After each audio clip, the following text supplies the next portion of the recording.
سلامتی ہے۔ حضرت علامہ اقبال نے کہا کہ گراں جو مجھ پہ ہنگامہ زمانہ ہوا، زمیں سے باندھ کے رختے سفر روانہ ہوا۔ یہی ہوتا ہے جب انسان پرواز کرنا چاہتا ہے اور علم کی فضاؤں میں اڑنا چاہتا ہے، اسے آسمان علم کی طرف جانا پڑتا ہے، اور اس سفر میں آپ، میں اور مولانا کے نام سے اب تک مسافر ہیں۔ انجینئر محمد علی مرزا صاحب کسی تعارف کے محتاج نہیں ہیں، دنیا بھر میں ہلچل مچائی ہوئی ہے، اور صرف ایک جگہ پہ بیٹھ کر اس سے ایک بات تو پتہ لگتی ہے کہ کوئی کتابوں کو پڑھے اور صحیح انداز سے کھنگالے تو اس کا پیغام چاہے ایک مرکز و محور سے نکلے، افق عالم پہ روشن ہو سکتا ہے۔ مگر بہت ساری تنقید، بہت سارے سوالات ایسے ہیں جو شاید آج کے پوڈ کاسٹ کے بعد آپ کا، میرا، انجینئر صاحب کو دیکھنے کا زاویہ بدل دیں، یا ہو سکتا ہے کہ ہم خود کو بدل دیں۔ اب ایک نتیجے پہ آئیں گے۔ آج کے اس پروگرام میں خوش آمدید کرنا چاہتا ہوں انجینئر محمد علی مرزا کو۔ السلام علیکم ورحمۃ اللہ۔ جی وعلیکم السلام ورحمۃ اللہ وبرکاتہ۔ ولا حول ولا قوۃ الا باللہ۔ اللہم صلی علی محمد وعلی آل محمد۔ ویس بھائی، ونس اگین ویلکم آپ کو ہماری جے ایل ایم اکیڈمی کے اندر۔ اللہ کا نام لے کے شروع کریں اپنے سوالات۔ آپ کی محبت اور علم کی طلب ہمیں یہاں دوبارہ لے کر آئی ہے، اور یہاں آ کے ہمیشہ سے ایک ایسی فضا ہمیں محسوس ہوئی ہے جس کو ہم کہہ سکتے ہیں کہ الحمدللہ یہ پاکستان ہے۔ اور یہاں پہ ابھی کچھ دیر پہلے ہم نے نماز میں دیکھا مختلف لوگ، کوئی ہاتھ سینے پہ باندھا ہوا ہے، کوئی ناف کے نیچے باندھا ہوا ہے، اور بذات خود آپ دونوں نمازوں میں کبھی ہاتھ کھولا ہوا ہے، کبھی ہاتھ باندھا ہوا ہے۔ یہ آپ نے کیسے خوبصورت سا گلدستہ بنا دی ہے، یہ ممکن کیسے ہو سکتا ہے؟ دیکھیں جی، اس کے لیے کمٹمنٹ کی ضرورت ہے، اور کمٹمنٹ یہ ہے کہ آپ ٹروتھ لور بنیں۔ الحمدللہ ہم کتاب و سنت کے دلائل کی روشنی میں جس چیز کو درست سمجھتے ہیں اسے پریکٹیکلی ایگزیکیوٹ کرتے ہیں۔ یہ نہیں ہے کہ ہم صرف گفتار کے غازی ہیں، نہیں، ہم کردار کے بھی ہیں۔ اگر میں ببانگ دول یہ بات کرتا ہوں کہ اہل سنت کی کتابوں میں ہاتھ باندھ کے نماز پڑھنا بھی ثابت ہے اور ہاتھ چھوڑ کر بھی، تو میں الحمدللہ آلٹرنیٹیولی ایک نماز میں ہاتھ باندھتا ہوں، دوسرے میں ہاتھ چھوڑ کے نماز پڑھتا ہوں پریکٹیکلی، تاکہ میرے اندر کوئی اس طرح کی سختی نہ آئے کہ میں ایک خاص چیز کے ساتھ سٹک ہو جاؤں، اور اس کی وجہ سے جو دوسرے لوگ ہیں جو حق کے اوپر اپنے معاملات کو لے کر چل رہے ہیں کسی خاص معاملے میں ان کے بارے میں اپنے دل میں کوئی نفرت لے آؤں۔ خالی زبانی کلامی بات کرنا تو بڑا آسان ہے، لیکن پریکٹیکلی الحمدللہ میں اہل حدیث کی مسجد میں پہلی صف میں کھڑے ہو کر جمعے کی نماز میں بھی ہاتھ چھوڑ کے نماز پڑھتا ہوں، اور شیعہ کی مسجد میں اگر گیا ہوں تو میں نے ہاتھ باندھ کے بھی نماز پڑھی، ہاتھ کھول کے بھی پڑھی، تاکہ وہاں جا کے کوئی یہ نہ کہے کہ یہ ہاتھ باندھنے کو یہاں پہ چھوڑ دیا اس نے۔ نہیں، ہاتھ باندھ کے بھی پڑھی، ہاتھ چھوڑ کے بھی۔ اہل سنت کی مساجد میں بھی ہاتھ باندھ کے بھی، ہاتھ چھوڑ کے بھی، تاکہ پریکٹیکلی میرے عمل سے یہ چیز واضح ہو کہ ہم قرآن و سنت کے دلائل کو لے کر چل رہے ہیں، کسی فرقے کو لے کے نہیں چل رہے۔ ماشاءاللہ جی۔ ویسے اس بات کو میں نے ضمناً کہا، ہمارا موضوع آج بڑا خاص ہے، ہم موت کے حوالے سے گفتگو کرنے کے خواہش مند ہیں۔ قرآن کہتا ہے امر ربی ہے۔ امر ربی کیا ہوتا ہے؟ موت ہے کیا؟ اور اصل میں موت کو کن الفاظ کے ساتھ وضاحت میں اتارا جائے؟ امر کا لفظ عربی میں حکم کے لیے استعمال ہوتا ہے۔ اللہ تعالیٰ کا حکم ہے، الذی خلق الموت والحیات لیبلوکم ایکم احسن عملا۔ اللہ نے موت اور زندگی کو اس لیے پیدا کیا تاکہ تمہاری جانچ کی جائے تم میں سے کون اچھے اعمال کرتا ہے۔ یہ مضمون سورۃ الملک میں بھی آیا، سورہ ہود کے اندر بھی آیا۔ اس سے ایک بات تو کلیئر ہوگی کہ موت اللہ کی مخلوق ہے، یہ اللہ نے کریٹ کی ہے، یہ کریشن ہے، یہ کوئی اللہ تعالیٰ کی صفت نہیں ہے بلکہ اللہ کی مخلوق ہے۔ یہ ہماری تو صفت ہو سکتی ہے کیونکہ اللہ کو تو موت نہیں ہے، وہ الحی القیوم ہے۔ اچھا، اب یہ اللہ تعالیٰ کا موت کو ایگزیکیوٹ کرنا کسی کے اوپر، یہ اس چیز کا اعلان ہے خالق اور مخلوق میں فرق کیا ہے۔ اچھا، ہاں جی، موت وہ چیز ہے جو آپ کو بتاتی ہے کہ خالق اور مخلوق میں فرق ہی ہے۔ میں ابھی توحید کے کانسیپٹ میں اسے ڈسکس کر رہا ہوں، فکر آخرت والا اینگل بالکل اس کا الگ ہے، وہ تو ایک الگ سے 1 گھنٹہ اس پہ بولا جا سکتا ہے۔ اصل میں اس کی تھیم پہ آ رہا ہوں کہ اللہ نے اپنے اور مخلوق میں فرق بتایا موت کا۔ اسی لیے اللہ تعالیٰ فرماتا ہے سورۃ المائدہ میں، لقد کفر الذین قالوا ان اللہ هو المسیح ابن مریم، بے شک وہ لوگ کھلا کفر کر رہے ہیں جو کہہ رہے ہیں کہ عیسیٰ ابن مریم اللہ ہی عیسیٰ ابن مریم ہے۔ اس کے جواب میں اللہ تعالیٰ نے نبی علیہ السلام کو کہا ہے کہ ان سے کہو قل فمن یملک من اللہ شیئا، اے نبی ان سے فرماؤ کہ اللہ کا کوئی کیا بگاڑ لے گا اگر اللہ ارادہ کرے عیسیٰ کو اور اس کی ماں کو اور جتنی مخلوق ہے اس کو ہلاک کر دے۔ وہاں غصہ ہے کہ موت کا لفظ بھی نہیں استعمال کیا، ہلاک۔ تو ہمارے نبی علیہ السلام کے لیے بھی ہے، قل ارأیتم ان اہلکنی اللہ ومن معی او رحمنا فمن یجیر الکافرین من عذاب علیم۔ اے نبی تم فرماؤ کہ اگر اللہ تعالیٰ مجھے اور میرے ساتھیوں کو ہلاک کر دے یا ہم پہ رحم فرمائے. کافر کس زوم کے اندر ہے؟ ہم تو اپنی جانوں کے حوالے سے بھی کسی کے یعنی محتاج ہیں. بخاری مسلم میں حدیث ہے, اکثر احادیث میں قسم ہے اس ذات کی جس کے قبضے قدرت میں میری جان ہے. اس کے بعد نبی علیہ السلام ارشاد فرماتے ہیں کہ میری خواہش ہے کہ میں اللہ کی راہ میں قتل کیا جاؤں, پھر زندہ کیا جاؤں, پھر قتل کیا جاؤں, پھر زندہ کیا جاؤں, پھر قتل کیا جاؤں, پھر زندہ کیا جاؤں, پھر قتل کیا جاؤں.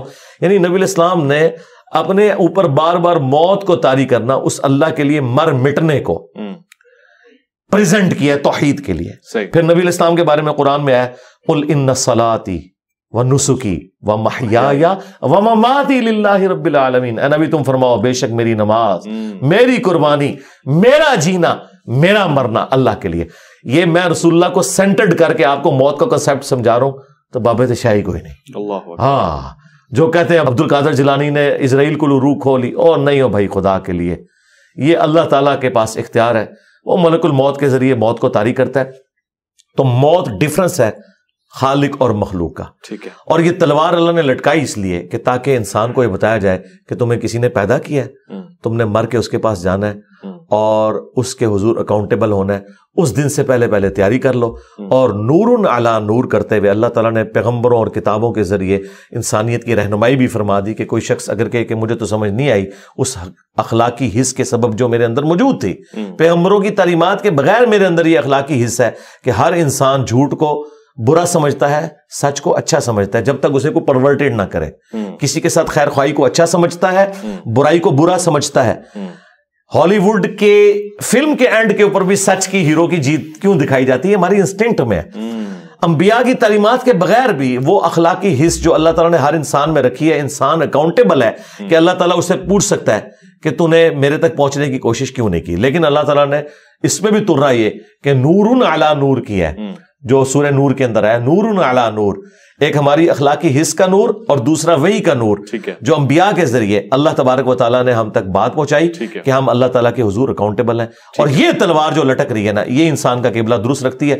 اگر میرے بھائی ہم نے مرنا نہ ہو پھر خدا ہماری ضرورت نہیں ہے. یعنی یہ چیز اگر ختم ہو جائے, میں نے مرنا نہ ہو, مجھے بڑھاپا نہ آئے, مجھے بدحالی نہ آئے, ہمیشہ خوشحال رہوں, تو خدا میری ضرورت نہیں ہے. اللہ اکبر.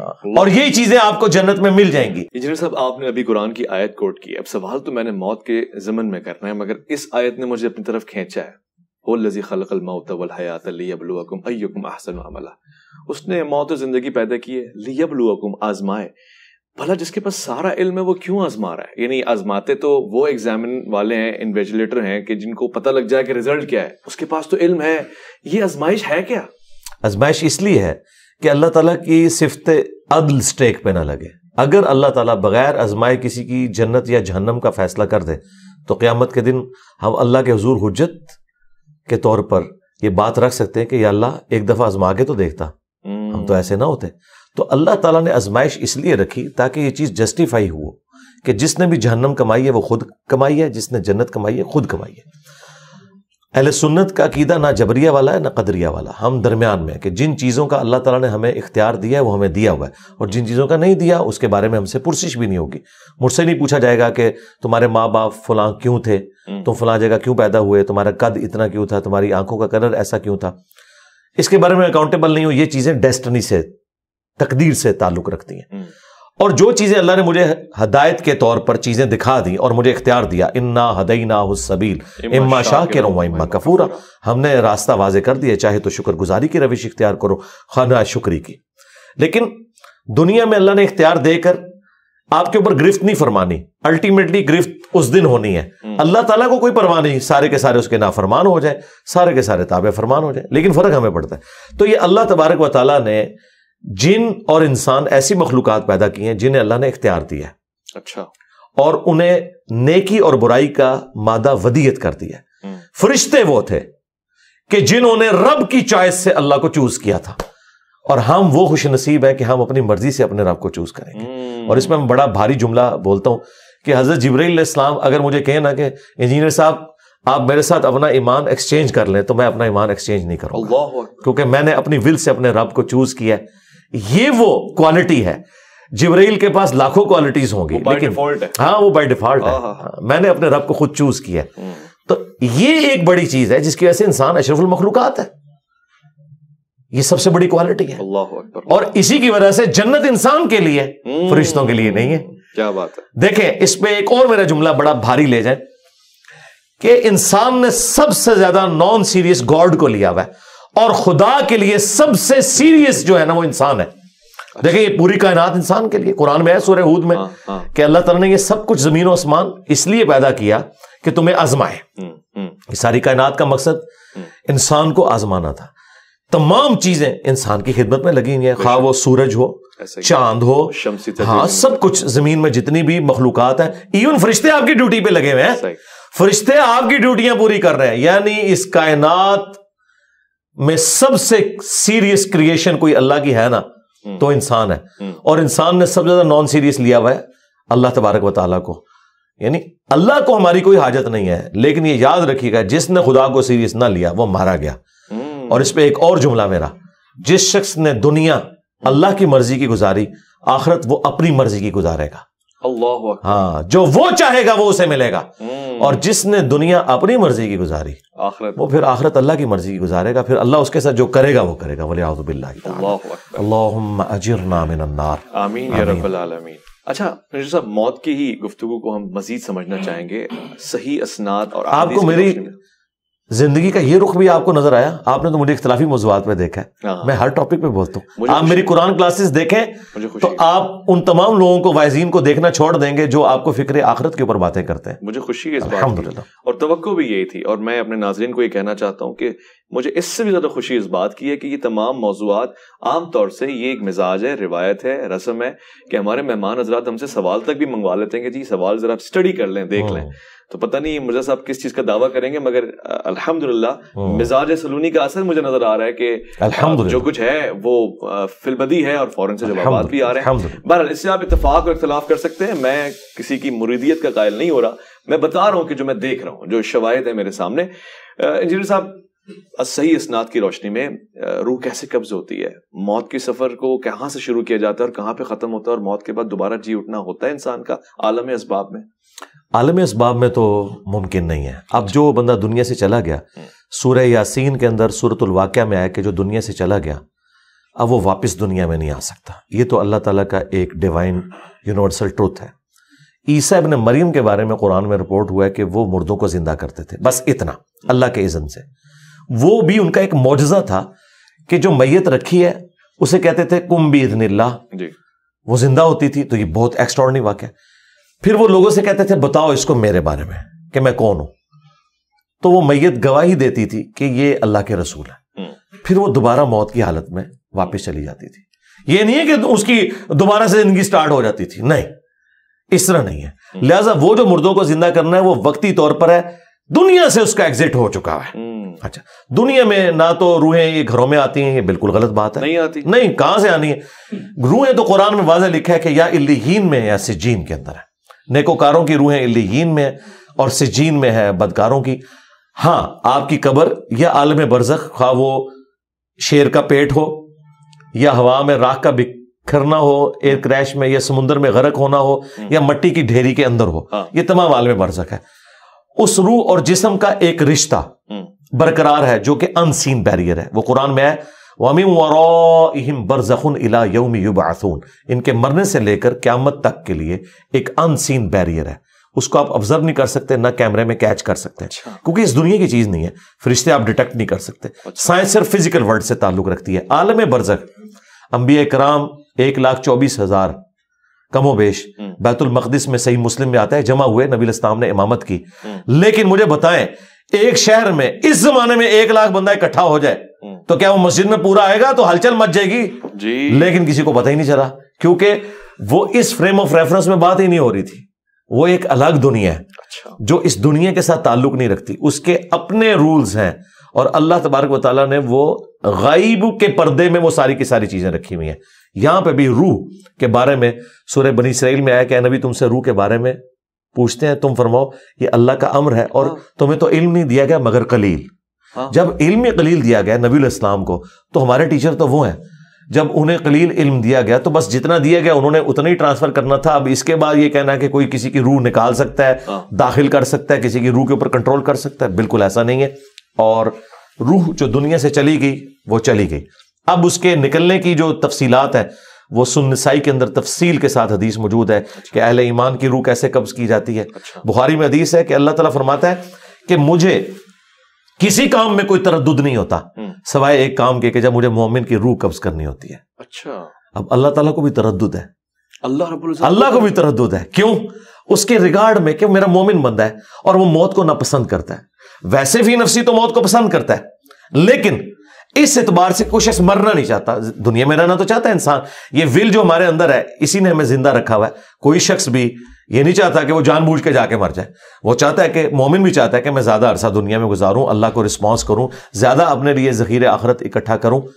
اور پھر کوئی بھی نہیں چاہتا کہ اپنے بیوی بچوں کو اس طریقے سے چھوڑ کے چلا جائے. تو اللہ تعالیٰ جب اعتراض ہے, شہید تو چاہتا ہے کہ وہ شہید ہو جائے, مطلب شہادت کی آرزو لے کے لوگ میدان میں اترتے ہیں نا. جی, شہید تو چاہتا ہے, بالکل.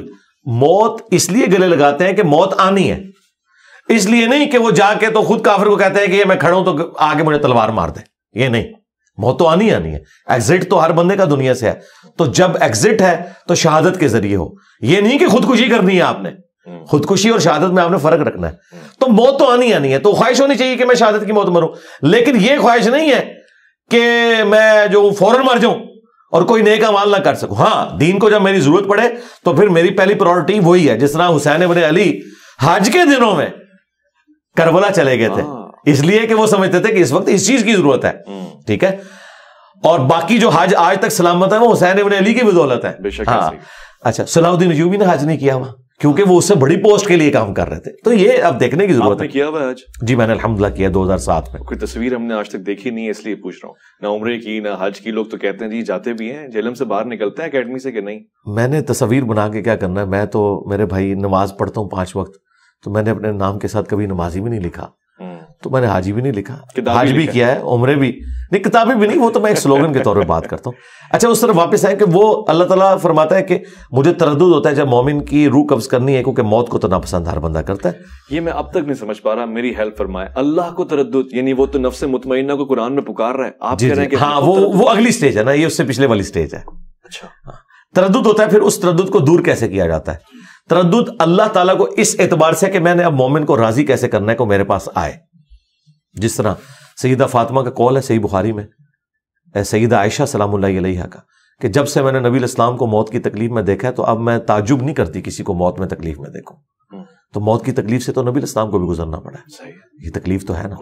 ہاں بالکل. اچھا, وہ تکلیف سے تو گزرنا پڑا.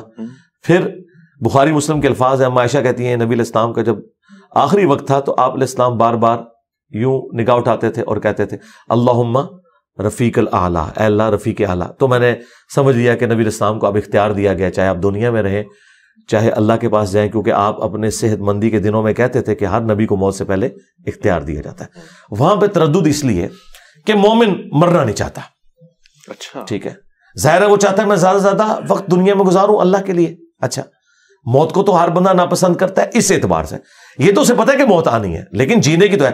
مثلا اگر ابھی یہاں پہ اچانک کوئی بم پھٹے تو آپ کیا شہید ہونے کے لیے تیار ہوں گے یا بھاگ دڑ کریں گے, سب کچھ کریں گے؟ کوئی بڑے سے بڑا ولی اللہ بھی بٹھائیں اس کے سامنے بھی ایسے اس کی بھی آنکھیں بند ہوگی. ظاہر ہے کہ اللہ نے نیچرل رکھا ہے ہمارے اندر. ولی اللہ کے لیے تو کہہ رہے ہیں ان پہ خوف ہی نہیں ہے. ہاں, وہ خوف کون سا ہے, بلکہ یہودیوں کے لیے کہہ رہے ہیں ان سے کہو تمنا کرو موت کی, نہیں کریں گے. وہ آپ ہمیں موت تک پہنچنے نہ دے رہے ہیں. میں اپنی بات پوری کر لوں نا, آپ راستے میں پکڑ لیتے ہیں. تو وہ اس میں اللہ تعالیٰ فرماتا ہے کہ پھر جب یعنی موت کا وقت اس کا قریب آتا ہے پھر اللہ تبارک و تعالیٰ اسے راضی کرتا ہے. وہ ہے جو سورہ حامی میں سجدہ میں آیا کہ فرشتے ان پر نازل ہوتے ہیں, انہیں خوشخبریاں دیتے ہیں, انہیں جنت دکھائی جاتی ہے, جنت کی نعمتیں دکھائی جاتی ہیں, اس کی وجہ سے وہ اٹریکٹ ہوتا ہے. اچھا, اور ان نعمتوں میں اتنا محو ہو جاتا ہے وہ کہتا ہے اللہ میں نے ادھر ہی جانا ہے. ابھی تک اس کا ایمان بالغیب تھا. اچھا, اب وہ دیکھ رہا ہے. اب وہ دیکھ رہا ہے. جب اس نے دیکھ لیا نا پھر وہ کہتا ہے کہ بھئی دنیا کی بیوی سے وہ مجھے جنت کی بیوی سوٹیبل ہے, اور وہی والی دنیا کی نعمتوں سے مجھے جنت کی نعمتیں سوٹیبل ہیں. اور وہ اللہ نے رکھا ہے ایسا. وہ تو دیکھیں بخاری مسلم کی حدیث ہے کہ میں نے اپنے نیکوکار بندوں کے لیے وہ نعمتیں چھپا رکھی ہیں جو نہ کسی آنکھ نے دیکھی, نہ کسی کان نے سنی, نہ کسی کے دل پہ اس کا کھٹکا بھی گزرا. بس وہ جب وہ دل پہ کھٹکا کیا وہ دیکھ لی, سن لی, پھر انسان کہتا ہے کہ نہیں یا اللہ میں وہیں جاؤں گا. دیکھیں جب تک آپ اس کیفیت سے گزر نہیں سکتے اس وقت تک آپ کو پتہ نہیں چل سکتا نا. وہ کیفیت جب آئے گی نا, اچھا پھر جب وہ انسان راضی ہوتا ہے نا, پھر وہ کہتا ہے اللہ میں نے مرنا ہے, ورنہ کس کا دل کرتا ہے. اور قرآن میں اللہ تعالیٰ فرماتا ہے جب جو لوگ ریاکاری کرتے ہیں ان کی مثال دیتے ہوئے سورۃ البقرہ میں کہ تم امیجن کرو کہ تمہارے چھوٹے چھوٹے بچے ہوں اور اچانک تمہارے پہ موت کا وقت آ جائے تو تمہیں اپنے بچوں کی کتنی فکر لگ جائے گی. ٹھیک ہے, یہ اللہ تعالیٰ نے مثال بیان کی ہے اس اعتبار سے کہ جو نیکیاں اپنی ضائع کر, تو کوئی شخص بھی نہیں یہ چاہے گا کہ وہ اپنے بچوں کو اس حال میں چھوڑ کے مرے کہ ان کا پیچھے پرسانے حال کوئی نہ, اور اچانک ایک ہوائی جھکڑ یا کوئی آگ کا بگولا آئے اور تمہارے اس باغ کو ہلاک کر دے اور پیچھے چھوٹے چھوٹے بچے چھوڑ کے مرو. یہ اللہ نے ہمارے اندر رکھی, یہ کوئی عیب والی چیز نہیں ہے, یہ عیب والی چیز نہیں ہے زندگی سے محبت کرنا, یہ اللہ تعالیٰ کی ریکوائرمنٹ ہے. اسی کی وجہ سے, ورنہ تو لوگ خودکشیاں کیوں نہ کر لیں, ہم خودکشی کیوں نہیں کرتے, ہم جینا چاہتے ہیں. نہیں لیکن علی بھائی یہ بات سمجھ نہیں لگی, پوری زندگی ہم نے فلسفے میں یہی پڑھا لالچ بری بلا ہے. آپ کہہ رہے ہیں اینڈ ٹائم پہ لالچ دی جائے گی اور جنت دکھائی جائے گی. حضرت علی کہہ رہے ہیں کہ میں اس کی عبادت لالچ میں نہیں کرتا, اس لیے کرتا ہوں کہ عبادت کے لائق ہے. یہ حضرت علی کی طرف تو ایک غلط بات ہی منسوب ہے, ہم تو اسے نہیں مانتا. یہ قرآن کے بالکل خلاف ہے. قرآن میں واضح ہے سورہ السجدہ میں کہ ہمارے نیک بندے خوف اور امید دونوں کے ساتھ اپنے رب کو پکارتے ہیں. یہ ایک کوالٹی ہے مومن کی. کیوں؟ جنت کا لالچ شیطان نے دیا یا اللہ نے؟ وہ لالچ ہی کہلائے گا. جی لالچ ہی. تما قرآن میں تما کا لفظ ہے. اب ہمارے ہاں لفظ ایک بدنام ہو گیا, سود. ہم ربا کے لیے بول رہے ہوتے ہیں, سود کوئی نیگیٹو ورڈ تو نہیں ہے, سود مند نہیں استعمال کرتے آپ اردو میں, تو وہاں تو آپ اس کا نفع لے رہے ہوتے ہیں مطلب. لیکن سود لفظ سور کی طرح بدنام ہو چکا ہے کیونکہ ربا کے لیے یوز ہو رہا ہوتا ہے, حالانکہ وہ لفظ ہے ربا. ٹھیک ہے, سود کا لفظ پازیٹیو تھا لیکن چونکہ بدنام ہو گیا, تو جو پازیٹیو لالچ ہے وہ تو ہے, وہ تما کا لفظ ہے, وہ اللہ نے ہمیں تما دی, وہ شیطان نے دی. جی موٹیویشن ہے. تو اس طرح کے الفاظ آتے ہیں. اللہ کے لیے مکر کا لفظ نہیں استعمال ہوا. مکر. ہاں, تو جب ہم کرتے ہیں تو ہم وہ احتراماً اس کا ترجمہ اردو میں مسلمانوں کے شر سے بچنے کے لیے کر رہے ہوتے ہیں. عربی میں تو لفظ موجود ہے, تدبیر بھی تو لفظ عربی کا تھا, اللہ نے تو استعمال نہیں کیا. اعلیٰ حضرت نے اس ترجمے کو مسلمان کرنے کی کوشش کی خفیہ تدبیر کے ذریعے, لیکن اللہ نے وَمَكَرُوا وَمَكَرَ اللَّهُ وَاللَّهُ خَيْرُ الْمَاكِرِينَ. کوئی حرج نہیں ہے, ایک ہی ورڈ ہے, جب ادھر استعمال ہوگا تو وہ ٹھیک ہے, اس طرح ہو سکتا ہے. اللہ بھی زندہ ہے, ہم بھی زندہ ہیں, لیکن زمین و آسمان کا فرق ہے. تو وہ اللہ تبارک و تعالیٰ مومن کو وہ چیز دکھاتا ہے, پھر وہ کی طرف جو ہے متوجہ ہوتا ہے. ٹھیک ہے. اور پھر آپ نے جو کہا نا لا خوف علیہم ولا هم یحزنون, جی یہ آخرت کے بارے میں آیا ہے. اچھا, کہ اللہ کے جو نیک بندے ہیں ان کو آخرت میں نہ کوئی خوف ہوگا نہ کوئی غم. کیوں؟ انہیں پتہ ہے کہ ہم نے صحیح کام کیا ہے, انشاءاللہ تعالی ہمیں انعام ملے گا. لیکن مجھے بتائیں, حدیث شفاعت میں تو آتا ہے انبیاء کہیں گے نفسی نفسی. ہاں جی. ہاں, تو پھر لا خوف علیہم ولا هم یحزنون کہاں گیا اگر انبیاء بھی یہ نہیں ہے؟ تو یہ سٹیجز ہے نا. آپ ڈائریکٹ آخری سٹیج میں نہ پہنچ جائیں. پہلی سٹیج یہ ہے کہ لوگ پریشان ہوں گے, اگلی سٹیج یہ ہے کہ نبی الاسلام کے پاس شفاعت کے لیے آئیں گے, اس سے اگلی سٹیج یہ ہے کہ نبی الاسلام اس سٹیج کے دوران سب نفسی نفسی کر رہے ہوں گے کیونکہ انہیں پتا ہوگا کہ آج اللہ تعالیٰ اس جلال میں جو آج سے پہلے نہیں تھا. پھر جب شفاعت کا دروازہ کھلے گا اور ایک تھوڑی امید کی کرن پیدا ہوگی, پھر آگے معاملات چلیں گے. پھر نفسی نفسی کی بجائے پھر بخاری مسلم کے الفاظ ہیں, جب میں شفاعت کا دروازہ میرے ہاتھوں پہ کھلے گا پھر انبیاء فرشتے اور نیک بندے بھی شفاعت کریں گے. اچھا. ہاں, لیکن اس سے پہلے نیک بندے نفسی نفسی کر رہے ہوں گے. اچھا, یہ جو سٹیج ہے نا امن کی, یہ بعد میں آنی ہے. عرش کا سایہ بعد میں ہے. یہ ایک تکلیف سے سب نے گزرنا ہے. اچھا, نفسی نفسی. جب انبیاء گزر رہے ہیں باقی تو شاہی کوئی نہیں. ظاہر ہے قیامت کے دن نے اپنا وہ معاملہ تو دکھانا ہے میرے بھائی. جس طرح عورت نے پریگنینسی کی تکلیف سے گزرنا ہی ہے اس خوشی کو پانے کے لیے جو اولاد کی شکل میں اسے ملے گی. ٹھیک ہے, تو شروع میں تو یہ ساری تکلیفیں ہوں گی, لیکن الٹیمیٹلی انسان. اچھا, پھر بخاری مسلم میں کہ تمام ننگے اٹھائے جائیں گے, سب سے پہلے ابراہیم علیہ السلام کو لباس پہنایا جائے گا. اور اما عائشہ نے پوچھ لیا یا رسول اللہ اگر سارے ننگے اٹھائے جائیں گے تو لوگ ایک دوسرے کو دیکھ رہے نہیں ہوں گے؟ تو نبی علیہ السلام فرمایا وہ دن اس سے زیادہ سخت ہوگا کہ کوئی کسی کو اس طریقے سے دیکھ رہا ہو. یہ حقیقت بات ہے. یہاں پہ بھی جب بم بلاسٹ ہوتا ہے لوگوں کے چیتھڑے اڑ جاتے ہیں, پھر لوگوں کے جو ننگے بدن ہیں لوگوں کی ان کی طرف توجہ نہیں ہوتی ہے, لوگوں کو اپنی موت یاد آنا شروع ہو جاتی ہے. ٹھیک ہے, ہاں, تو یہ اس کیفیت سے جب آپ گزریں گے نا موت کی, موت تو وہ ٹاپک ہے کہ چوراہوں پر کھڑے ہو کر اور بلڈنگز کی چھتوں پہ کھڑے ہو کر ایک ہی بات کرنے کی ضرورت ہے کہ تمہیں مرنا ہے. جب تک مرنے کی تلوار آپ کے اوپر نہیں ہوگی آپ کا قبلہ درست نہیں ہو سکتا، درست نہیں ہوگا. یہ ذہن میں رکھیے گا. ٹھیک ہو گیا. یہ جتنے لوگ بھی گمراہیاں پھیلا رہے ہیں اپنی موت کو بھولے ہوئے ہیں. موت کو بھولے. جی موت کو بھولے. یہودیوں کے لیے قرآن کہہ رہا تھا. جی کہ تمنا کرو موت کی. اچھا میں نزا کی حالت کو ذرا سمجھنا چاہتا ہوں. یہ ایک مزاج ہے اور اسی طرح سے تعارف کروایا جاتا ہے جی آخری وقت میں نزا کی حالت میں جس نے کلمہ پڑھ لیا بس وہ جنتی ہو گیا. کیا پتہ ایسا ہی ہو. آپ وضاحت فرمائیں جی آخری وقت میں نزا کی حالت میں کلمہ پڑھ لینے سے سارے اعمال پس پردہ چلے جاتے ہیں؟ نہیں اس طرح نہیں ہوگا میرے بھائی. یہ آؤٹ آف کانٹیکسٹ چیزوں کو پیش کرتے ہیں. اس طریقے سے تو بخاری مسلم میں ہے کہ جس نے صدق کے دل سے گواہی دی لا الہ الا اللہ محمد رسول اللہ وہ جنت میں جائے گا، خواہ وہ شراب پیتا ہو، چوری کرتا ہو، زنا کرتا ہو. تو یہ اس طریقے سے نہیں ہے، یعنی اپنے اعمال کا عذاب بھگت کر. یہ اس کے اندر امپلائڈ ہے. کیوں؟ دوسری طرف بخاری میں حدیث ہے کہ میری ساری امت جنت میں جائے گی سوائے اس کے جس نے جنت میں جانے سے انکار کیا. خود ہی انکار کیا. صحابہ نے کہا کہ من ابا یا رسول اللہ، کس نے، کون انکار کرے گا؟ آپ نے فرمایا جس نے میری اطاعت کی وہ جنت میں جائے گا اور جس نے میری نافرمانی کی اس نے خود ہی انکار کر دیا. یعنی زبان حال سے انکار کر دیا. شستہ اردو میں اس کے لیے لفظ ہوگا گویا کہ اس نے انکار کر دیا. یعنی ویسے تو وہ کہہ رہے ہیں میں نے جنت میں جانا ہے لیکن اس کے کرتوت نہیں جنت میں جانے والے. تو یہ ساری چیزوں کو جمع کر کے ایک رزلٹ نکالا جاتا ہے. نزا کی جو تکلیف ہے وہ مومن نے بھی کاٹنی ہے، منافق نے بھی کاٹنی ہے، کافر نے بھی کاٹنی ہے. بخاری مسلم کے جب الفاظ ہیں، عائشہ کہتی ہیں کہ جب سے میں نے نبی علیہ السلام کو نزا کی تکلیف میں دیکھا ہے میں تعجب نہیں کرتی، لیکن وہ تکلیف جھیلنا آسان ہو جائے گا اہل ایمان کے لیے. اچھا جھیلنا آسان ہو جائے گا، وہ دکھا دیا جائے گا. ہاں وہ دکھا دیا جائے گا. آہستہ آہستہ سارے معاملات اس کے لیے سیٹل ڈاؤن ہو جائیں گے. ظاہر دنیا میں تکلیف تو ہوتی ہے میرے بھائی، آپریشن کی بھی تکلیف ہوتی ہے، لیکن وہ ایک چیرا جو لگتا ہے نا آپ کو وہ ایک لمبے آرام کے لیے ہوتا ہے، اس کے بعد سکون ہو جاتا ہے. تو یہ بہرحال ایک ایگزٹ تو ہے دنیا میں اللہ تعالیٰ نے، اور اللہ تعالیٰ ثابت قدم کرے گا. ہاں تو قرآن میں واضح ہے کہ اللہ تعالیٰ دنیا میں اور آخرت میں اہل ایمان کو ثابت قدم رکھے گا.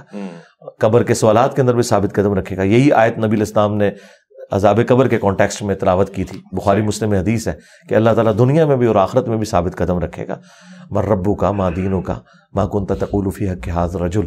یہ ان ساری چیزوں میں اب بات سے بات نکل آتی ہے. میں بڑا معذرت خواہ ہوں، تمام احادیث میں صرف ایک ہی حدیث میں یہ 3 سوالات مجھے سنائی دیے ہیں. ویسے صرف اللہ کے رسول کے بارے میں سوال ہے اور یہ 3 ایک ہی صحابی سے روایت ہے.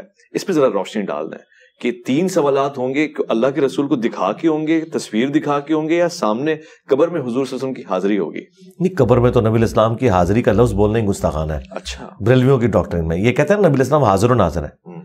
کیا نبی علیہ السلام ہمارے سامنے حاضر ہوں گے یا تشریف لائیں گے؟ تشریف لائیں گے. تو حاضر و ناظر لفظ ہی گستاخانہ ہے. لے جاؤ بریلویوں. ہاں وہ بھی کیا دن تھے، ہم بھی ایک جن تھے. آج ہم دیو ہیں، جنوں کے بھی پیو ہیں، ہم بھی بریلوی رہے ہیں. یہ حاضر کا لفظ ہی گستاخانہ ہے. نبی علیہ السلام ہمارے سامنے حاضر، او بھائی ہم اپنے نبی کے سامنے حاضر ہوں، ٹھیک ہے نا. تو یہ لفظ ہی گستاخانہ ہے، اس کی تو کوئی اصل ہی نہیں ہے. اب آ جائے قبر کے حوالے سے. جامع ترمذی میں موجود ہے 3 سوال ہوں گے. من ربو کا، ما دینو کا، من نبیو کا. وہاں یہ الفاظ ہے من نبیو کا. یہ ما کنت تقول فی حق ھذا الرجل، یہ الفاظ بخاری کے اندر موجود ہے. ٹھیک ہے. اور اس کا کچھ حصہ سنن ابی داؤد میں ہے. اچھا، اس میں وہ 3 سوال ہیں. جی ٹھیک ہے. بخاری میں اگر 1 سوال ہے اس کا یہ مطلب نہیں باقی 2 ختم ہو گئے. اس لیے کہ بخاری میں حدیث کا صرف وہ حصہ رپورٹ ہوا ہے. یہی وہ چیز ہے کہ ساری حدیث ایک جگہ جمع کی جاتی ہیں. جس طرح قصہ آدم اور ابلیس قرآن میں 7 دفعہ ہے. کچھ الفاظ ایک سورت میں، سورۃ الاعراف تفصیلی ہے، سورہ حجر اور سورہ صاد یہ تفصیلی مقامات ہیں، لیکن مختصر مقامات بھی ہیں. سورۃ البقرہ مختصر ہے، سورہ بنی اسرائیل مختصر ہے، ٹھیک ہے، سورہ طٰہٰ مختصر ہے. کچھ الفاظ وہاں پہ ہیں، کچھ وہاں پہ نہیں موجود. سب کو جمع کیا جائے گا. تو یہ 3 سوال جو ہے بیسیکلی 4 سوال ہیں. اچھا، کیفیت آپ بتا رہے تھے کہ جب پوچھا جائے گا اللہ کے رسول کے بارے میں. ہاں وہ میں ادھر تو بعد میں پوچھوں گا نا. سب سے پہلے تو پوچھا جائے گا تیرا رب کون. صحیح. تو جو مؤمن ہے تو وہ کہے گا ربی اللہ، اور دین میرا اسلام ہے، اور نبی علیہ السلام کے بارے میں کہے گا ہوا محمد رسول اللہ صلی اللہ علیہ وسلم. وہ تو اللہ کے رسول محمد ہے صلی اللہ علیہ وسلم. دنیا کی کسی حدیث کی کتاب میں یہ موجود نہیں ہے کہ نبی علیہ السلام تشریف لائیں گے یا آپ کی شکل مبارک دکھائی جائے گی. اچھا، یہ انہوں نے خود ڈیٹیکٹ کیا ہے. وہ کہتے ہیں جو یہ ہاذا کا صیغہ نا، تو ہاذا کا لفظ جو ہے وہ اس کے لیے استعمال ہوتا ہے جو سامنے موجود ہو. جی، ہم کہتے ہیں یہ بالکل آپ کی بات غلط ہے. کیوں؟ بخاری کے اندر جب عبداللہ ابن عمر نے یزید کی بیعت کی تو انہوں نے سیم لفظ استعمال کیا حاضر رجل، حالانکہ وہ بیٹھا تھا شام میں، یہ مدینہ میں تھے. یعنی حاضر رجل سے مراد جس کا کہ ذکر ہو رہا ہے، خواہ وہ غائب میں بھی موجود ہو. عربی لغت میں حاضر جی استعمال ہو جاتا ہے. اچھا، اور اس پر ترا یہ کہ جواب میں وہ ہاذا محمد رسول اللہ تو نہیں کہتا، وہ غائب کا صیغہ استعمال کرتا ہے، ہوا محمد رسول اللہ. تو جواب ہی بتا رہا ہے، ورنہ تو کہ ہاذا محمد رسول اللہ، وہ کہتا ہے ہوا محمد رسول اللہ. اچھا، مفتی احمد یار خان نعیمی جو پوتا شاگرد ہیں اعلیٰ حضرت کے، انہوں نے جال حق میں لکھا ہے کہ اگر نبی علیہ السلام سامنے موجود نہیں ہے تو اس مردے کو چاہیے کہ وہ کہے ای الرجل، کس مرد کے بارے میں پوچھ رہے ہو. تو جب وہ پوچھ رہے ہیں نا اس مرد کے بارے میں کیا کیتا ہے، تو مراد ہی وہ سامنے موجود ہے، ورنہ تو اس کو پہلا سوال یہ ہونا چاہیے تھا کس کی بات کر رہے ہو بھائی، کہنا کیا چاہ رہے ہو. تو ہم نے مفتی صاحب کا یہ اعتراض دور کر دیا. مسند احمد میں ایک حدیث ہے، یہی حدیث کا ایک طریق مسند احمد میں ہے، اس میں الفاظ ہے کہ وہ کہتا ہے کہ تم کس مرد کی بات کر رہے ہو، تو وہ کہتا ہے الذی بعث فیکم، اچھا، جو تم میں مبعوث کیا گیا تھا پیغمبر بنا کر. اور یہ الفاظ ابو داؤد میں بھی موجود ہے کہ وہ پوچھتا ہے کہ کس مرد کی بات کر رہے ہو، یعنی کسی غائب کا ذکر ہو رہا ہے، کسی غائب کا ذکر. پھر وہ کہتا ہے ہوا محمد رسول اللہ، جواب ہی بتا رہا ہے ہوا، وہ تو اللہ کے رسول محمد ہے، ورنہ ہوتا ہاذا محمد رسول اللہ، غائب کی ضمیر، غائب کی ضمیر. تو یہ بالکل کلیئر ہے، یہ بالکل فراڈ ہے. بریلویوں نے کہا کہ نبی علیہ السلام تشریف لاتے ہیں، دیوبندیوں نے کہا شکل مبارک دکھائی جاتی ہے. جھوٹ بول رہے ہیں، ایسی کوئی بات نہیں ہے. اور ہم آپ کو دلیل ایک اور دیتے ہیں، بخاری مسلم حدیث ہے، ایک حبشیہ عورت تھی جو مسجد نبوی کی صفائی کیا کرتی تھی، فوت ہو گئی. صحابہ کرام نے رات کو جنازہ پڑھ کے اسے دفنا دیا. چند دن گزرے، نبی علیہ السلام نے کہا وہ عورت میں نہیں دیکھ رہا. ان کا یا رسول اللہ وہ تو فوت ہو گئی. ہاں فرمایا تم نے مجھے نہیں بتایا. نبی علیہ السلام کے لیے اس کی اہمیت یہ ہے کہ وہ صفائی کرنے والی ہے. تو صحابہ کرام کہتے ہیں ہم نے ہلکا جانا اس عورت کو، لیکن حضور نے اس کو امپورٹنس دی کہ مسجد کی صفائی کرتی ہے. آپ نے کہا مجھے اس کی قبر پہ لے کے جاؤ. آپ قبر پہ گئے، بخاری مسلم کے الفاظ ہے، آپ نے جنازہ پڑھا دوبارہ خود، اور واپس پلٹ کے آپ نے فرمایا یہ قبریں اندھیروں میں ڈوبی ہوئی تھی، اللہ تعالیٰ نے میرے جنازہ پڑھنے کی برکت سے انہیں نور سے بھر دیا. اچھا، سبحان اللہ کا مطلب یہ ہے کہ وہ کافروں کی قبریں نہیں تھی. کافر کی قبر میں نور نہیں آ سکتا. مسلمان کی قبریں اس زمانے میں اندھیرے سے بھری ہوئی تھی. اور آج لوگ کہہ رہے ہیں جو کچھ بھی ہے تیرے محبوب کی امت سے. بھئی محبوب کے زمانے کے لوگ بھی اگر کام غلط کریں گے تو اندھیروں میں ڈوبی ہوئی ہوں گی، تسی تو شاہی کوئی نہیں. ہاں، اگلی بات، نبی علیہ السلام اگر اس کی قبر میں خود تشریف لے گئے تھے تو آپ صحابہ سے کہتے کہ ہاں یار وہ 3-4 دن پہلے فوت ہوئی تھی، میں قبر میں گیا تھا، تو تم نے مجھے بتایا کیوں نہیں؟ تو آپ نے تو یہ بات نہیں کی، آپ نے تو قبر کی جگہ بھی ان سے پوچھی ہے. تو اگر آپ قبر میں گئے ہوتے تو آپ کو پتا ہوتا نا میں قبر میں گیا تھا.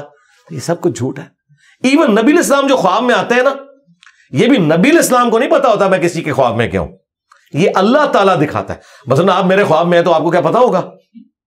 یہ ایک اللہ کا ڈپارٹمنٹ الگ ہے. اور نبی میں تو فرق ہے نا جی، جو فرق، ہاں وہ آگے چلے نا، وہ فرق میں آپ کو بتا دیتا ہوں کیا ہے کہ آپ کی شکل میں شیطان بھی آ سکتا ہے. ہاں، ان کی شکل میں شیطان بھی آ سکتا، لیکن یہ کہنا کہ نبی علیہ السلام خود آ جاتے ہیں. تو آپ مجھے بتائیں، جو مسند احمد میں حدیث ہے، میں صبح سے کربلا میں اب حسین اس کے ساتھیوں کا خون جمع کر رہا ہوں، تو کیا پریکٹیکلی نبی علیہ السلام وہاں کربلا میں گئے تھے؟ یہ ایک شبیہ ہے، ایک تمثیل کے طور پہ دکھایا جاتا ہے، اس کا اس سے کوئی تعلق نہیں ہے. ورنہ نبی علیہ السلام کو اللہ تعالیٰ نے بار بار اس تکلیف سے گزارنا ہے کہ آپ علیہ السلام کو لائیو منظر دکھایا جائے کہ آپ یہ دیکھیں یہ ہو رہا ہے؟ نہیں، یہ امت کی تعلیم کے لیے یہ خواب ابن عباس کو دکھایا گیا کہ نبی علیہ السلام تکلیف میں ہے حسین ابن علی کی وجہ سے. یہ نہیں کہ نبی علیہ السلام کو اللہ تعالیٰ نے مجھے بتایا. نبی علیہ السلام کیا اپنی پوری زندگی امت کا غم کھاتے رہے؟ اب وفات کے بعد بھی انہوں نے یہ غم کھانا ہے کہ کربلا کے لیے 50 سال بعد انہیں قبر سے نکال کے تو کربلا میں لایا جائے کہ دیکھیں ایک ایک بچے کا لاشا آپ کے سامنے اٹھے. یہ تو انتہائی گستاخانہ عقیدہ ہے. یہ ایک تمثیل ہے جو دکھائی گئی ہے امت کو سمجھانے کے لیے کہ نبی علیہ السلام کا دل دکھا ہے حسین کی شہادت سے. بس اس کا یہ قطعاً مقصد نہیں کہ وہاں آپ خود کربلا میں موجود تھے. خواب ایک الگ سے ڈپارٹمنٹ ہے، اس کا کوئی لینا دینا نہیں فزیکل لائف کے ساتھ، وہ ایک ذریعہ ہے غیب کی خبر پہنچانے کا. اس کی ساتھ اچھا، اس سے بھی اگلی پھکی لے رہے ہیں. قرآن میں ہے کہ حضرت ابراہیم نے کہا کہ اسماعیل میں نے دیکھا میں تمہیں ذبح کر رہا ہوں جی، تو ذبح تو کو نہیں کیا، خواب دیکھا تھا. خواب دیکھا. اچھا، اور اسماعیل علیہ السلام نے نہیں کہا کہ جی حضرت میں بھی آپ کے خواب میں موجود تھا، میں ذبح ہو رہا تھا.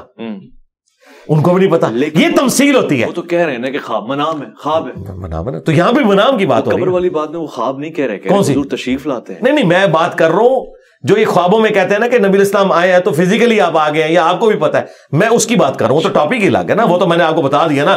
نبی الاسلام نے کیوں نہیں کہا کہ ہاں 3 دن پہلے میں اس کی قبر میں گیا تھا، وہ افشیہ عورت جو فوت ہوگی، ہاں مجھے پتا چلا تم نے.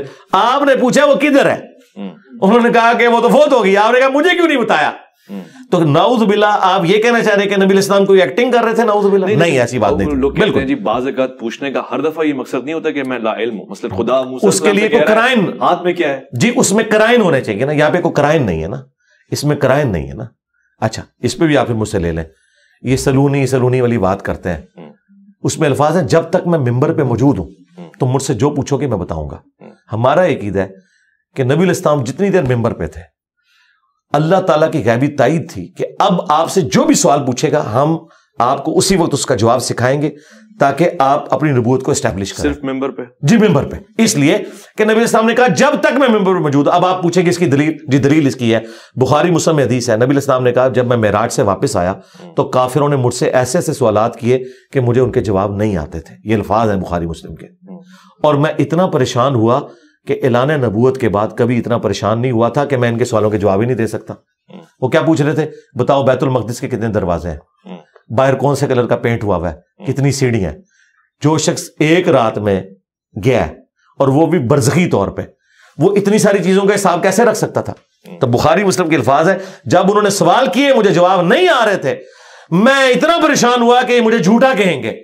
اللہ تعالیٰ نے اسی وقت بیت المقدس کو اٹھا کے میرے سامنے کر دیا. اللہ اکبر. وہ پوچھتے جاتے تھے میں بتاتا جاتا تھا. یہ وہ عقیدہ ہے ہمارا کہ جب اللہ چاہتا ہے نا اس وقت دکھایا جاتا ہے, ہر وقت ہر چیز کا علم.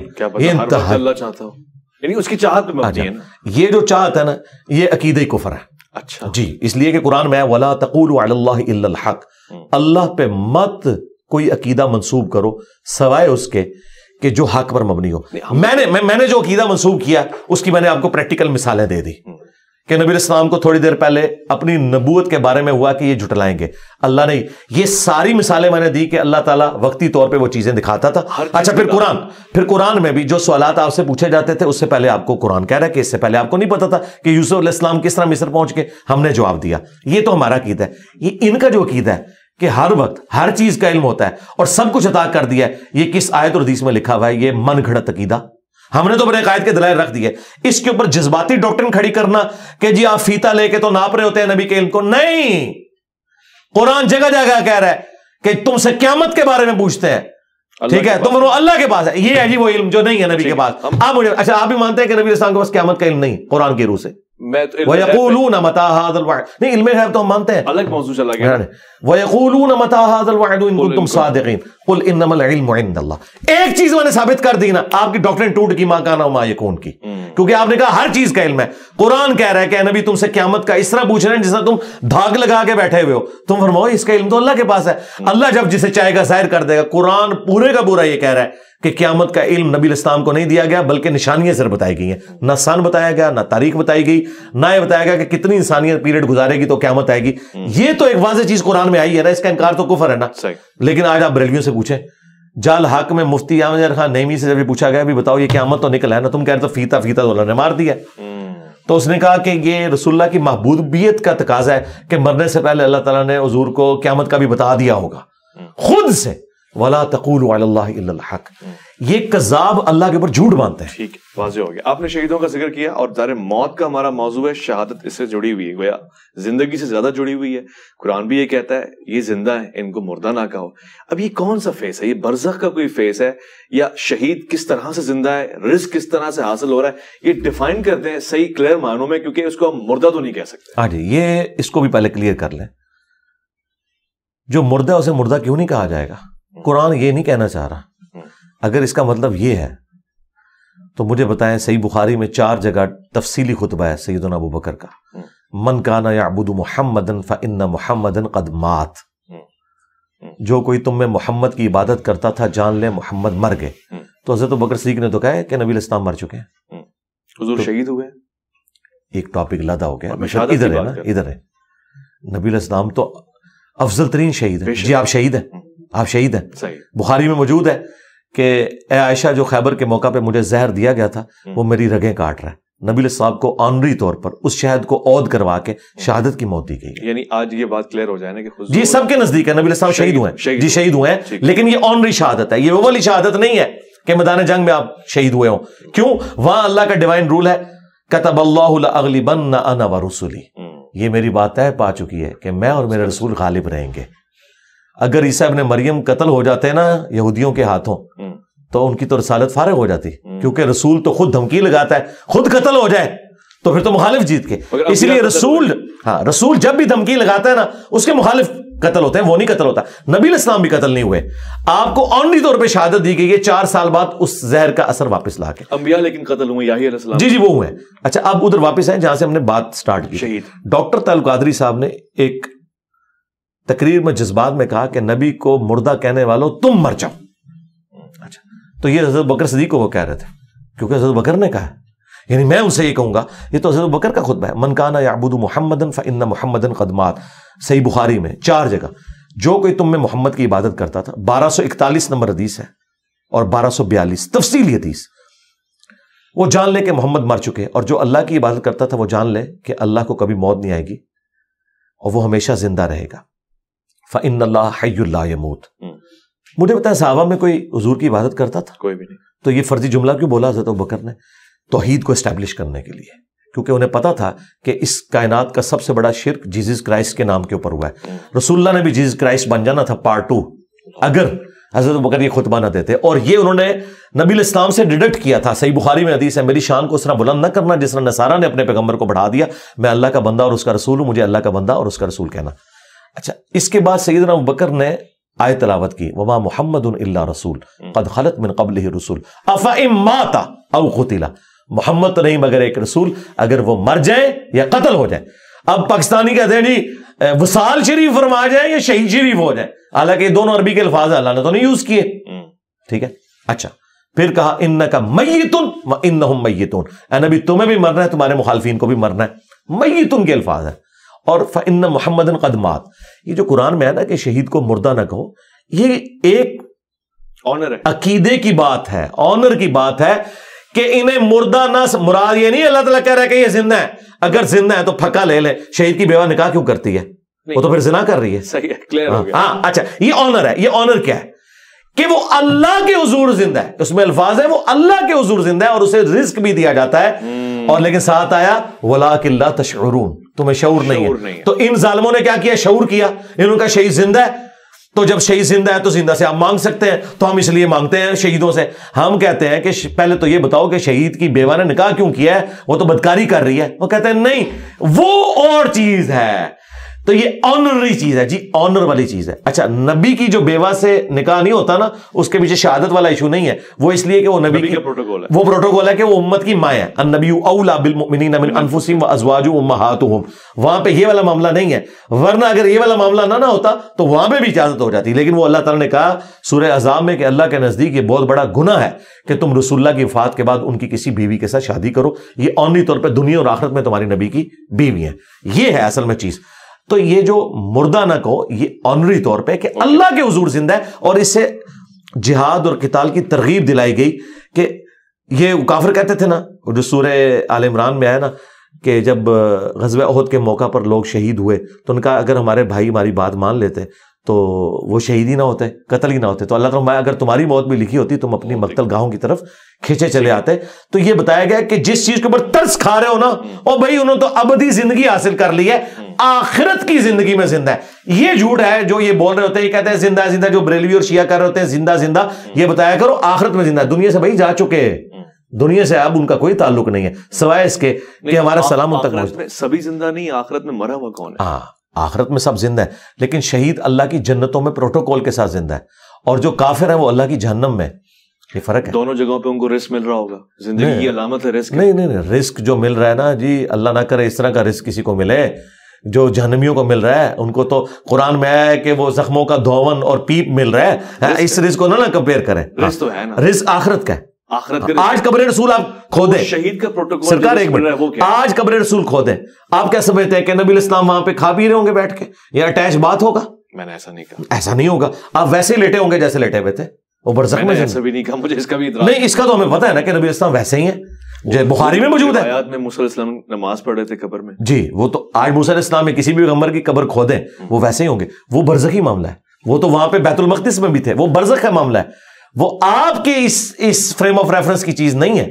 ٹھیک ہے، وہ صحیح مسلم میں حدیث ہے، وہ قائم یصلی فی قبری، وہ اپنی قبر میں نماز پڑھ رہے تھے، بالکل ٹھیک ہے، اس سے طے ہو گیا کہ قبر کے معاملات الگ ہیں، لیکن وہ اس دنیا کے ساتھ تعلق نہیں رکھتے کہ آپ اگر کسی کی قبر کھودیں تو آپ کسی کو نماز پڑھتے ہوئے آبزرو نہیں، یہ نبی علیہ السلام کو یہ آبزرو کرتے ہوئے دکھایا گیا۔ میرا قیاس ہوا نا، نہیں قیاس نہیں، یہ تو عقیدہ ہے ہمارا، ٹھیک ہے، ہاں یہ عقیدہ ہے، قبر کھود کے تو نہیں دیکھا گیا نا، نہیں قبر کھود کے نہیں دیکھا، لیکن ایک تو ہوا نا صحیح بخاری میں حضرت عمر کا پاؤں نکلایا تھا 70 سال کے بعد، تو وہ لوگوں نے استغفار پڑھنی شروع کر دی، صحیح بخاری کے اندر موجود ہے یہ حدیث کہ نبی الاسلام کا پاؤں مبارک نکلا ہے، پھر عروہ ابن زبیر کو بلایا گیا، انہوں نے کہا حضرت عمر کا پاؤں ہے، پھر وہ پاؤں اندر کر کے تو دوبارہ سے قبر مرمت کی گئی۔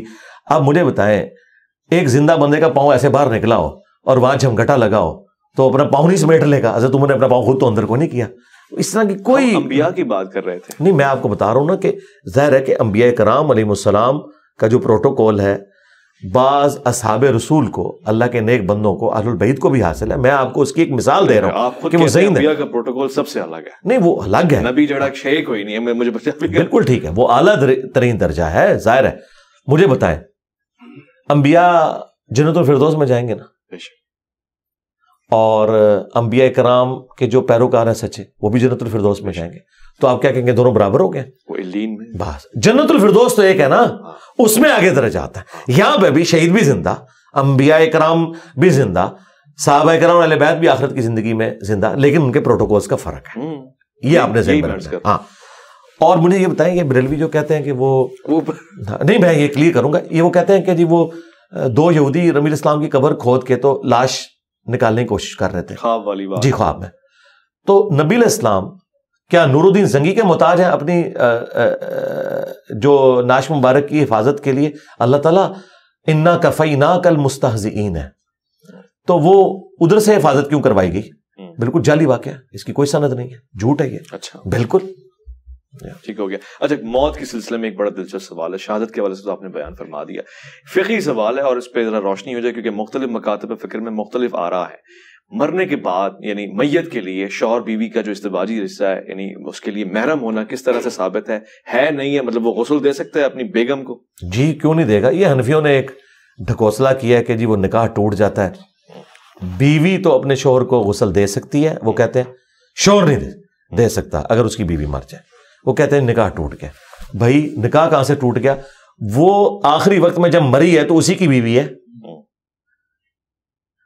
نکاح یہ تو کوئی اور کر سکتا ہے، وہ تو اس کی بیوی کی حیثیت سے مری ہے۔ مجھے بتائیں، قرآن کہہ رہا ہے کہ میاں بیوی ایک دوسرے کا لباس ہے نا، لباس کا اور میرے جسم کا کوئی پردہ نہیں ہے۔ سب سے سوٹیبل کوئی اگر پرسنالٹی ہے نا اپنی بیوی کو غسل دینے کے لیے تو مرد ہی ہے، اس سے زیادہ تو کوئی اس کا پردہ رکھنے والا ہی نہیں ہے۔ یہ انہوں نے ایک جذباتی چیزیں جو ہے مشہور کر دی ہوئی ہیں۔ اچھا، سیدہ فاطمہ کو غسل کس نے دیا؟ حضرت علی کرم اللہ۔ ہاں، تو وہ شوہر نہیں تھے، اور یہ صحیح ہے جی، یہ مانتے ہیں، خود ہمیں بتا دیں، سندیں چھوڑ دیں، سندوں کی بحثیں ہم سے کوئی نہ کرے اب، یہ تو وہ واقعات میں خود بیان کرتے تھے، یہ سندیں تو ہمارا مسئلہ ہوتی ہیں، المستدل الحاکم میں یہ حدیث موجود ہے، یہ چھوڑ دیں۔ یہ ہمیں سناتے تھے کہ جی حضرت فاطمہ کا وہ پردہ تھا کہ مولا علی نے خود غسل دیا، ان کے تو برنا جسم کو کسی عورت میں نہیں دیکھا، اور ظالموں اس میں سے یہ رزلٹ نہیں نکلتا تھا کہ وہ ان کے شوہر تھے تو نکاح ٹوٹ نہیں گیا تھا آپ کے بقول، تو یہ پھک ہے۔ اور پھر حضرت ابوبکر صدیق رضی اللہ تعالیٰ نے بھی اپنی بیوی کو غسل دیا ہوا ہے، ٹھیک ہے۔ تو یار یہ خدا کے لیے اللہ سے ڈر جائیں، یہ اس قسم کی جو باتیں مشہور کرتے ہیں، مطلب یہ پتہ نہیں کہاں سے انہوں نے باتیں نکال دی ہیں، ہم تو ان باتوں کو بالکل درست نہیں سمجھتے۔ بیوی بھی اپنے شوہر کو دے سکتی ہے، شوہر بھی اپنے، دونوں دوسرے کو دے سکتے ہیں، ٹھیک ہوگی۔ اچھا، یہ بہت سے لوگ پوچھتے ہیں جنت میں یہی بیویاں ملتی ہیں یا ہو رہے ہیں کچھ الگ فریم کی ہوتی ہیں، کیٹیگری الگ ہوتی ہے، یا پھر یہ کہ وہ جو کہا گیا غلام اور مخنث ان کی کوئی تعداد ہوتی ہے؟ دیکھیں یہ وہ لوگ باتیں کر رہے ہیں جن کا جنت میں جانے کا کوئی پلان نہیں ہے، پلان نہیں، ہاں، اور نظر بھی آ رہا ہے کہ شاید یہ جنت میں جانے میں کامیاب بھی نہ ہو، اور جو بیچارے جنت کی فکر میں ہے نا وہ اس طرح کے سوالات نہیں کرتے، وہ تیاری میں ہے۔ اور یہ میں آپ کو جو بتا رہا ہوں، یہ جملہ کسی کو شاید بھاری لگ رہا ہو، قرآن میں بھی لکھا ہے، اللہ تعالیٰ ہمارا ہے کہ جو لوگ آخرت پہ ایمان نہیں رکھتے وہ نبی سے بار بار پوچھتے ہیں قیامت کب آئے گی، سورہ شورا میں، اور جو قیامت پہ ایمان رکھتے ہیں وہ ڈرتے رہتے ہیں کہ یہ آ ہی نہ جائے۔ اللہ اکبر، ٹھیک ہے نا۔ تو ہمیں اس طرح کی باتوں سے نہ کوئی انٹرسٹ ہے کہ ہم ان کے اندر کوئی تفصیلات میں جائیں اور چسکے لیں، اس کے لیے آپ طارق جمیل صاحب سے رابطہ کریں۔ ہم آپ کو اجمالاً کہتے ہیں کہ جو قرآن میں آیا کہ جنت میں ہر وہ چیز ہے جس کی تم خواہش کرو گے، اچھا، ہاں، یہ کیٹاگوریکل ہے، ہر وہ چیز ہے جس کی تم خواہش کرو گے، یہ کیٹاگوریکل جملہ ہے. تو جو آپ خواہش کرتے ہیں اللہ تعالیٰ وہ آپ کی خواہش کو پورا کرتے ہیں. مثلا کراچی رہنے والا اگر خواہش کرے کہ میں انجینئر مرزا کے ساتھ پڑوسی ہو جاؤں, اور جہلم والا بھی جنت میں خواہش کرے, تو وہ خواہش پوری ہو جانی ہے. جہلم والا تو یہ خواہش کرے گا کہ رسول اللہ کے ساتھ ہو, نہ اسے کراچی والے سے ہے, نہ بریلی والے سے, نہ دیوبند والے سے. خواہش کی بات ہے نا, کوئی بھی خواہش کرے. تو یہ 2-3 پرسنالٹیز ہو جانی ہے. اس طرح بیگمات بھی, مثلا مجھے ایک خاتون پسند ہے اور کسی کو کوئی دوسری خاتون, وہی خاتون پسند ہے, تو وہ دو. دیکھیں یہ ڈومین اللہ تعالیٰ کی ہے, میں اس پہ بول تو سکتا ہوں, میرے اندر کمپیٹنسی ہے, لیکن یہ میرے انٹرسٹ کا ٹاپک نہیں ہے. نہ میں اس کو اس لیول پہ اترنا چاہتا ہوں کہ آپ نوجوانوں کے لیے کوئی کلپ بنا کے تو لوگوں کو اس چکر میں ڈال دیں. بھائی اس وقت تو اپنی آخرت کی تیاری کریں, آپ نے مرنا ہے, اللہ کے حضور جانا ہے. ایک دفعہ ادھر سے نکلنے میں کامیاب ہو جائے, آگے جا کے اللہ نے آپ کو سب کچھ دینا ہے انشاءاللہ. یہ میں آپ کو گارنٹی کرتا ہوں کہ قرآن یہ کہتا ہے کہ ہر وہ چیز ہے جو تم خواہش کرو گے. ٹھیک ہے, جب یہ کیٹاگوریکل جملہ ہے نا, ہر وہ چیز ہے جو تم خواہش کرو گے, اللہ تعالیٰ ہر چیز کے اوپر قادر ہے. سبحان اللہ. ٹھیک ہے, اللہ تعالیٰ کے لیے کوئی مسئلہ نہیں ہے کہ کسی شخص کو 1 بیوی دے جنت میں یا 1000 بیوی دے. جس شکل کی وہ چاہے اس شکل و صورت کی دے, جس طرح کی وہ چاہے اس طرح کی دے. اور اللہ تعالیٰ اس چیز کے اوپر بھی قادر ہے کہ ایک عورت کو جس طرح کا شوہر وہ چاہتی ہے وہ مل جائے. اچھا, ہاں اللہ تعالیٰ قادر ہے اس کے. سبحان اللہ. بے شک. میں میت کے حوالے سے اس میں صرف میں ایک جملہ کر دوں جو اکثر لوگ سوال پوچھتے ہیں کہ مردوں کے لیے تو کثرت ازواج ہے, تو عورتوں کے لیے کیا ہے؟ نہیں, اس طرح جو اللہ تعالیٰ نے چیزیں اپنے لیے فکس کر لی ہیں نا اپنی ایک ڈیسٹنی کے اندر, وہ یہ ہے کہ اللہ تبارک و تعالیٰ نے ایک عورت کے لیے ایک ہی مرد رکھا ہوا ہے جنت میں بھی. جی, اس فریم آف ریفرنس سے وہ عورت باہر نہیں نکل سکتی. اچھا, اب اگر وہ چاہے کہ میری خواہش پوری ہو, جی خواہش پوری کرنے کا طریقہ ہوگا, اسے مرد بنا دیا جائے گا عورت کو. جی, کیونکہ پھر وہ اللہ تعالیٰ کے ان رولز کے لیے, جیسے کہتے ہیں نا اس کو قانون اس پہ اپلائی ہوگا, یہ اس کے اوپر نیشنلٹی والا اس صورت میں اپلائی ہوگا. یہ میں آپ کو سولوشن دے رہا ہوں, یہ میں نے قرآن و حدیث میں نہیں کر رہا. نہیں, میں سولوشن میں ٹرانسجنڈر ہی بن جائے گا. نہیں, کیوں بنے گا, اللہ نے بنانا ہے نا. اللہ. جی, اگر آرٹیفیشل انٹیلیجنس کے ذریعے آپ کی شکل کی عورت دکھائی جا سکتی ہے آپ کو, مگر بنائی نہیں جا سکتی. نہیں, وہ تو نہیں, اللہ تو بنا سکتا ہے نا. اللہ سب کچھ کر سکتا ہے, اس لیے اللہ پہ آپ یقین کریں, اللہ تعالیٰ سب کچھ کرے گا. تو اگر کوئی عورت کہے گی نا کہ مجھے مرد زیادہ چاہیے تو ٹھیک ہے, یہ چیز تو اللہ تعالیٰ کی آپ رول کے طور پہ نہیں توڑ سکتے کہ اللہ تعالیٰ نے ایک عورت کے لیے ایک ہی مرد رکھا ہے. اب اگر کوئی عورت کہتی ہے جی مجھے جو ہے وہ زیادہ اس طرح کی خواہش ہے, تو ٹھیک ہے, پھر وہ اللہ کے اس پہلے رول کو ٹیسٹ کے اندر آئے گی کہ وہ اللہ کی خواہش پہ اسے مرد بنایا جائے گا, اس کے بعد جتنی مرضی عورتیں رہیں. اللہ کے اس چیز سے آپ باہر نہیں جا سکتے نا, وہ اللہ کے اپنے رولز ہیں. میں نے سولوشن آپ کو دے دیا, یہ موجود ہے. اور آخری بات, یہ سارے کے سارے مسئلے آپ کے ہیں اس دنیا کے اندر, آخرت کی ڈومین ہی الگ ہے. آپ مجھے بتائیں, شادی سے پہلے نوجوان مرد و عورت شادی کو کس طرح آئیڈیلائز کر رہے ہوتے ہیں, شادی کے بعد ان چیزوں کی 1% بھی اہمیت نہیں رہ جاتی ہے, کوئی اور چیز سامنے آ جاتی ہے. بھائی آپ جب جنت میں جائیں گے نا, اگر مجھ سے پوچھیں جنت میں جا کے جو آپ کی سب سے شدت کی خواہش ہے نا, وہ اللہ کا دیدار ہے. اچھا, ہاں, یہ سب سے بڑی نعمت ہوگا. جی ہوگا, آپ اس کے قائل ہیں. جی قرآن میں لکھا ہے. میں شیعہ علماء کو کہتا ہوں, میں ایسی جنت کے اوپر لعنت بھیجتا ہوں جس میں مجھے میرے رب کا دیدار نہ ہو. میں نے تو زندگی کاٹی اس میں, میں نے اس جنت کو لے کے کیا کرنا ہے. یہ ردی کی ٹوکری میں ان کا عقیدہ پھینکنا چاہیے جو یہ کہتے ہیں کہ دیدار نہیں ہوگا. دوسری طرف یہ آپ کو کہانیاں کراتے ہیں کہ مولا علی اس وقت سجدے سے سر نہیں اٹھاتے تھے جب تک اللہ کو دیکھ نہ لیں. پھر کہتے ہیں نہیں وہ دل کی آنکھوں سے دیکھتے تھے. تو دیکھنا تو ثابت ہو گیا نا بقول تمہارے بھی. یہ تمہاری ٹینشن ہے کہ ان آنکھوں سے یا دل کی آنکھوں سے دیدار الہی نہیں ہے نا, تو سرکار ہم ایسی جنت کے اوپر لعنت بھیجتے ہیں. اللہ اکبر. اگر اللہ کا دیدار نہیں ہے. یہ خوبصورت موضوع ہے, دل نہیں کر رہا مگر وائنڈ اپ میں نے کرنا ہے اور اس سوال کی طرف میں نے آنا ہے. عام طور سے غسل میں یہ مسائل کھڑے ہو جاتے ہیں, شرم گاہوں کو اندر سے صاف کرنا ہے, دبانا ہے, یعنی یہ چونکہ ایک مسلکی بحث بھی شروع ہو جاتی ہے کہ کوئی چیز ڈالنا اور نکالنا, اس پہ صحیح طریقہ کار کیا ہے؟ خدا کے لیے قرآن میں واضح ہے کہ جب کوئی جنبی ہو تو غسل کر لے. ٹھیک ہے, اور غسل کرنے کے لیے وہی طریقہ ہے کہ ظاہری بدن کے اوپر آپ نے پانی بہانا ہے. That's all. ہاں جی, یہ جو حنفیوں نے کہا کہ ناک میں ادھر تک چڑھ جائے, اللہ کے بندو یہ کس حدیث میں آیت میں لکھا ہوا ہے؟ یہ حدیث سے لے کے آتے ہیں تو وہ طریقہ ہے, وہ جو طریقہ بیان کر رہے ہیں وہ تو مجھے بتائیں. قرآن میں وضو تو چہرے سے شروع ہو رہا ہے, بخاری مسلم میں وضو جو ہے کلی اور ناک سے شروع ہو رہا ہے. تو جس سنت ہے اصل وہ ہے کہ چہرے سے 4 فرائض ہے. چہرہ, دونوں ہاتھ کونیوں سمیت, سر کا مسا اور پاؤں کو دھونا, اور مسا بھی ثابت ہے، دونوں چیزیں وہ الگ سے لفظ مسا ہے. جی وہ ایک زیادہ ٹیکنیکل بحث ہے، میں اس طرف نہیں جاتا، پھر اور چیز شروع ہو جائے گی فی الوقت میں. اور قرآن میں ہے کہ جب تم جنبی ہو تو تم نے غسل کرنا ہے. اور غسل عرف عام میں جسے غسل کہا جاتا ہے وہ یہ ہے کہ آپ نے ظاہری بدن جو سامنے نظر آ رہا ہے اس کے اوپر پانی بہانا ہے، بس ظاہری بدن کے اوپر. ٹھیک ہو گیا. تلقین کی کیا حیثیت ہے شریعت میں؟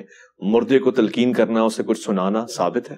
کوئی ثابت نہیں ہے، یہ صوفیاء کی گھڑی ہوئی خرافات ہیں. اچھا جی قبر کے اوپر کھڑے ہو کے آپ اذان دیں، انگلی رکھ کے کریں. حدیث میں صرف یہ ملتا ہے، سنن ابی داؤد کے اندر حدیث ہے، جب اپنے بھائی کو دفنا چکو تو قبر میں سوالات کی استقامت کے لیے دعا کرو، بس یہ چیز ہے. آپ نے قبر پہ کھڑے ہو کے یہ دعا کرنی ہے کہ اے اللہ اسے قبر کے سوالات میں استقامت نصیب فرما. بس اذان نہیں دینی قبر؟ نہیں اذان کوئی ثابت نہیں ہے. اذان جنازے کی نماز کی اذان نہیں ہے تو قبر کی اذان کہاں سے آ جائے گی؟ لاجیکلی اسپیکنگ کہ جو نماز ہے جنازے کی اس کی اذان تو کوئی نہیں ہو رہی ہے، اور جہاں نماز بھی کوئی نہیں قبر پہ صرف دعا کرنی ہے اس کی اذان کہاں سے آ گئی؟ ہمارے ایک چاہنے والے پوچھ رہے تھے کہ کیا حضور پاک صلی اللہ علیہ وآلہ وسلم نے کبھی کسی غیر مسلم کا جنازہ پڑھایا ہے؟ نہیں کبھی نہیں پڑھایا. منافق کا پڑھایا تھا. ہاں جی، غیر مسلم کا نہیں پڑھایا. وہ بھی قانوناً چونکہ مسلمان تھا اس لیے پڑھایا، اور بعد میں اس سے بھی منع کر دیا گیا سورہ توبہ میں. نہ تو آپ نے کسی منافق کی قبر پہ کھڑے ہونا ہے، نہ اس کے لیے دعا کرنی ہے. غیر مسلم کا جنازہ نہیں پڑھایا کیونکہ جنازے کے اندر آپ دعائیں مغفرت کرتے ہیں، اور سورہ توبہ کی آیات ہیں کسی نبی اور کسی اہل ایمان کے لیے شایع نہیں کہ چاہے اس کا کوئی قریبی رشتہ دار بھی کفر کی حالت میں مرا ہو کہ اس کے لیے دعا کرے. جب دعا نہیں کی جا سکتی تو جنازہ تو دعائیں مغفرت ہے، وہ ہو ہی نہیں سکتی. ماشاءاللہ واضح ہو گیا. بہت بہت شکریہ انجینئر محمد علی مرزا صاحب، آپ نے ہمیشہ ہماری رہنمائی فرمائی اور بہت ہی آسان انداز سے. زرمن پروگرام کو آپ نے دیکھا اور بہت ہی ایک خوبصورت سا جائزہ آپ نے موت، عالم موت، پھر برزخ، اور اس کے بعد یہاں تک کہ ہم قبر تک بھی پہنچے. ہم نے میت کے احکام اور اس کے بعد جنازے کا بھی تھوڑا سا جائزہ لیا ہے. امید ہے اللہ نے زندگی دی، جیسے کہ انجینئر صاحب نے فرمایا یہ آن ریکارڈ چلا گیا، اس کا اجر آپ کو، مجھے اور سب کو، خاص طور سے انجینئر صاحب کو ملتا رہے گا. اپنا خیال رکھیں گے. میں اور مولانا کے سفر میں دیکھتے رہیں گے پروگرام کو.